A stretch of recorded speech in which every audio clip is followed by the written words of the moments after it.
হে মানুষ, কিসের এত অহংকার তোমার? তুমি কি একটাবার চিন্তা করে দেখো না, কোথায় তুমি ছিলে? কিভাবে এই পৃথিবীতে তুমি এসেছো? তোমার অস্তিত্ব ছিল কোথায়? আর তুমি এসেছো কিভাবে? পৃথিবীতে আসার পরে তুমি কত কিছু নিয়ে ব্যস্ত হয়ে পড়েছো, শুধু ভুলে গিয়েছো তোমার আসার ইতিহাসকে। তুমি ছিলে শূন্যে, মাটি দিয়ে তোমাকে তৈরি করা হয়েছিল।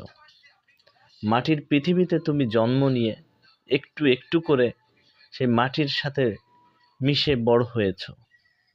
আর বড় হয়ে তুমি নিজের অস্তিত্বকে ভুলে গিয়েছ। তোমাদের কিসের এত অহংকার? হ্যাঁ, একটা সময় তুমি ছিলে শিশু, আস্তে আস্তে বড় হয়েছ, যৌবন প্রাপ্ত হয়েছ। কিন্তু দেখো না, আজকে তুমি বার্ধক্যে চলে এসেছ। আর বার্ধক্য প্রত্যেকটা মানুষের অনিবার্য সত্য।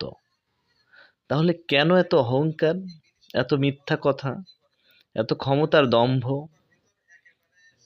শেষমেশ ক্ষমতা কোথায় যাবে? ক্ষমতা চিরস্থায়ী নয়। মানুষের বয়সের মতো ক্ষমতাও একদিন বিলীন হয়ে যায়। কিন্তু পৃথিবীর ইতিহাসে টিকে থাকে মানুষের গল্প। গল্পটা ভালো অথবা খারাপ, সেই মানুষকে মানুষ স্মরণ করে আনন্দ বোধ করে, চোখ দিয়ে দুফোঁটা পানি আসে। যে মানুষ কর্মের মধ্য দিয়ে অন্যের মনকে জয় করেছে, আর সেই মানুষের কথা ভেবে মানুষ ঘৃণায় মুখ ফিরিয়ে নেয়। যে মানুষ তার কর্মের মধ্য দিয়ে অন্যকে কষ্ট দিয়েছে।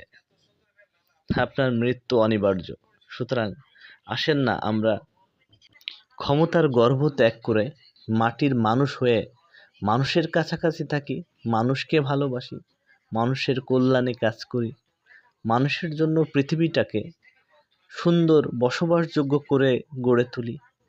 তাহলে হবে মানব জনমের সার্থকতা।